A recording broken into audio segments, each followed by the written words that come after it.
আল্লাহ তাবারক তাআলা কিভাবে দোয়াকে কবুল করে থাকেন বিপদে আপদে। কিন্তু এমন সময় বদ দোয়াও যখন করে, তার উপরে অভিশাপ পাঠ দিলে সে অভিশাপ পাঠটাও কবুল হয়ে যায়।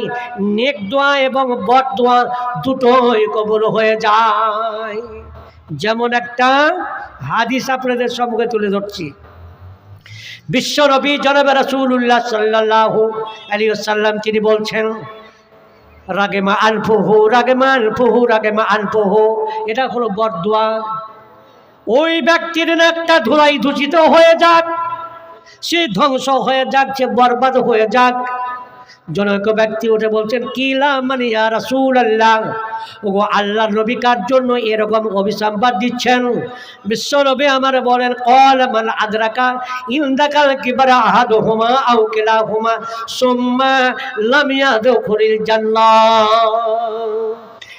যার বাপ আর মা বার্ধক্য অবস্থায় একজনকে অথবা দুজনকে পেল, আর এই দুইজনকে কিংবা একজনকে পাওয়ার পরেও তার সেবা শুশ্রূষা করে যত্ন করে নেকি অর্জন করে জীবনকে ধন্য করতে পারল না, তার জন্য বিশ্ব নবী আমার বলছেন সে ধ্বংস হয়ে যাক, তার নাকটা ধুলাই দূষিত হয়ে যায়। এগুলো অভিশাপ। দোয়া কিভাবে কবুল হয় আপনারা জানেন। মায়ের বদদোয়া, মায়ের দোয়া কখন কবুল হয়ে যায়? জুরাইজ নামে একজন ব্যক্তি, বুখারী শরীফের হাদিস এখানে মওলানা আছেন। এক সময়তে যখন মা ডাক দিচ্ছেন যে বটা জুরাইজ, সে একটা মসজিদের আবেদা হওয়া সত্ত্বেও জুরাইজ বলে যখন ডাক দেওয়া, আর এমতো অবস্থায় বলছে, আল্লাহ আমি নামাজে দাঁড়িয়েছি আর এই অবস্থায় আমার মা ডাক দিতে আছে, ওগো প্রভু তোমার ডাকে যদি সাড়া না দিই তাহলে তুমি হয়তো রাগান্বিত হবে, আর মায়ের ডাকে যদি সাড়া না দিই মা হয়তো রাগান্বিত হয়ে যাবে, তবে মাকে পরে সন্তুষ্ট করা যাবে, আগে তোমাকে সন্তুষ্ট করে থাকি। নফল নামাজের অবস্থায় যখন এইভাবে মায়ের ডাকে সাড়া দিল না, আর জুরাইজের মা বলছে, ওগো আল্লাহ এ আমার সন্তান জুরাইজ যতক্ষণ পর্যন্ত একজন ব্যভিচারিণী রমণীর মুখ দর্শন না করবে ততক্ষণ পর্যন্ত তার যেন মৃত্যু না হয়। যে এটা একটা মায়ের অভিশাপ।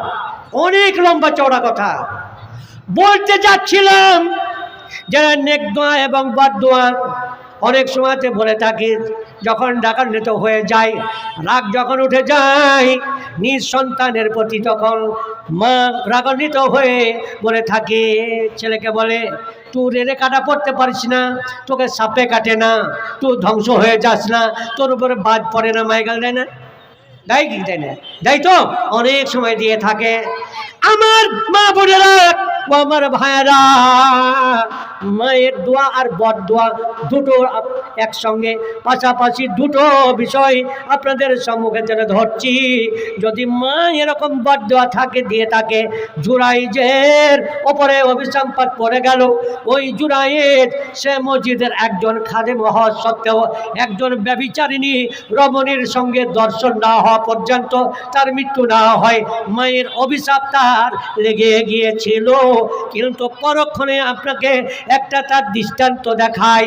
বর্তমান জামানায়, বর্তমান যুগে, বর্তমান সময়ে সৌদি আরবের একজন ইমাম, সৌদি আরবের যতগুলো মক্কার কাবা ঘরের ইমাম আছেন, ওই ইমামদের মধ্যে থেকে প্রত্যেকের চেহারা হচ্ছে অত্যন্ত সুন্দর, উজ্জ্বল, এত সুন্দর ফেস কাটিং।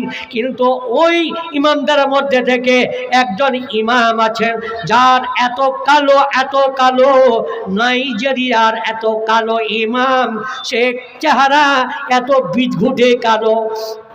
যখন জিজ্ঞাসা করা হলো, সাংবাদিকরা জিজ্ঞাসা করেন যে এই মক্কা কাবা ঘরের যত ইমাম সবাই সুশ্রী সুন্দর, কিন্তু এই একটা কালো ইমাম, এ হবার পিছনে কোনো কারণ আছে নাকি? বলছেন ইমাম সাহেব, বলে এটা আমার মায়ের দোয়া। মায়ের দোয়া কেমন? মায়ের দোয়া, আমি বাচ্চান অবস্থায় আমি ছোট কাল যখন আমি ছোট অবস্থায় ছিলাম, ওই ছোট অবস্থায় আমি এত দুষ্টু ছিলাম, মা অতিষ্ঠ হয়ে যেত যখন, এই সময়তে আমার মা বকাবকি করতে থাকতো। আর আমি এত দুষ্ট, মা রেগে গিয়ে তখন আমার উপরে বলতো, আল্লাহ তোকে হেদায়েত করো, আল্লাহ তোকে হেদায়েত করুক, আল্লাহ তোকে সুপথগামী করুক, হে দুষ্টু, আল্লাহ তোকে মক্কা ঘরের ইমাম বানিয়ে দে। মায়ের অভিশাপ এটা, আর মায়ের দোয়া। তো এই মায়ের দোয়া কবুল হয়ে গেছে। আমার ভাইয়ের বন্ধুরা আমার, আমি এই কারণে বলতেছিলাম, বান্দা যখন তুমি আল্লাহ তাবারক তাআলার নিকটে প্রার্থনা করবে, এই প্রার্থনা কিভাবে কবুল হয়ে যায়?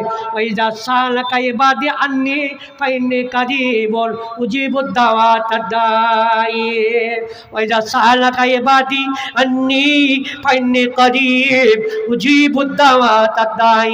যখন কোনো বান্দা মহান আল্লাহ তাবারক তাআলাকে প্রার্থনা করে থাকে, ডেকে থাকে, তার প্রার্থনা এইভাবে আল্লাহ তাবারক তাআলা তার নিকট থেকে কবুল করে নিয়ে থাকেন।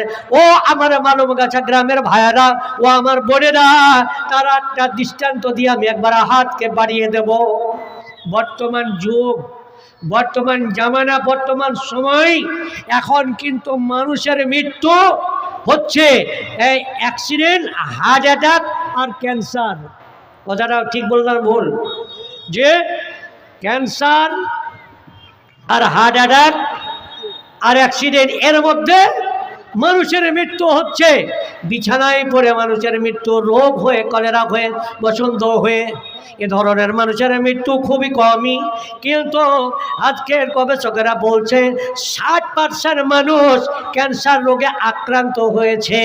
আমার ভাইয়েরা, এই দোয়া প্রার্থনা কবুলের একটা দৃষ্টান্ত বর্তমান যুগ জামানায় যারা পত্র পত্রিকা পড়ছেন, যারা বিভিন্ন রকমের সংবাদ রেখে থাকেন, তারা জানে এই যুগে, এই বর্তমান জামানায় যে এমন একটা ডাক্তারের নাম আপনাদের সম্মুখে বলবো, যে ডাক্তারের নাম হলো বর্তমানে ডাক্তার সাইদ। তার নাম ডাক্তার সাইদ, তার বাসা হলো, তার বাড়ি হলো, তিনি সুদূর পাকিস্তান, সুদূর পাকিস্তানের ডাক্তার। তিনি গবেষক, গবেষণা করে বিশেষজ্ঞ, তিনি ডক্টরেট উপাধি পেয়ে তিনি আজ ক্যান্সার রোগের মানে চিকিৎসা করার জন্য প্রসিদ্ধ লাভ করেছেন গোটা সারা ওয়ার্ল্ডের মধ্যে। এমতো অবস্থায় একবার ঘোষণা হয়ে গেল, নদিয়ার বুকে যখন আহলে হাদিস কনফারেন্স হয়, তখন বিভিন্ন এলাকার মওলানাদেরকে ডাকা হয়। ইংল্যান্ডের বুকে এবারে মানে প্রাইজকে দেবার জন্য ঘোষণা করা হয়েছে। যারা এই রকমের ডাক্তার বিশেষজ্ঞ, এই ডাক্তারদেরকে একত্রিত করে তার মধ্যে থেকে কেউ ব্রেনের ডাক্তার, কেউ মানে বুকের সার্জারি ডাক্তার, কেউ বা টিউমারের ডাক্তার, কেউ বা ক্যান্সারের ডাক্তার, তাদেরকে একজনকে প্রাইজ দেওয়া হবে। এই প্রাইজের জন্য করেছে কি ডাক করা হয়েছে।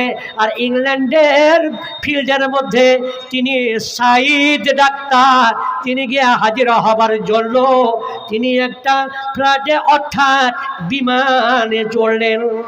বিমানে যখন চেপেছেন, সুবহানাল্লাহ, এক নয় মোটামুটি 1 থেকে 1.5 ঘন্টা বা 2 ঘন্টা পরে বিমানের যান্ত্রিক গোলযোগ হওয়ার কারণে বিমান আর উঠতে পারবে না। কিছুক্ষণ পর ড্রাইভার পাইলট বলে, ও বিমানের যাত্রী দলেরা, আপনারা সবাই যে আপন আপনারা নিজের বেলগুলোকে মজবুত করে বেঁধে নেন এইভাবে, যাতে কোনো রকমের অসুবিধা না হয়। তো বেলগুলোকে ভালো করে বেঁধে নিন। 10 মিনিট 5 মিনিট। আমার ভাইয়ারা, এইভাবে বেলগুলোকে বেঁধে নেবার জন্য যখন বলা হলো, কিছুক্ষণ পরে ল্যান্ড করলেন। যখন বিমানবন্দরে যখন নামা হলো, ও আমার ভাইয়েরা, বিমানবন্দরে যখন নেমে যাওয়া, এবার বলছে আমি ইংল্যান্ডের মাটিতে যখন নামলাম, কিন্তু আমার যে প্রাইজ, সে প্রাইজটাকে পাবো না। তাহলে আমি কি করব? বলে আপনি যে ইংল্যান্ডে পৌঁছাবেন, এখান থেকে বেশি সময় নাই, আর মাত্র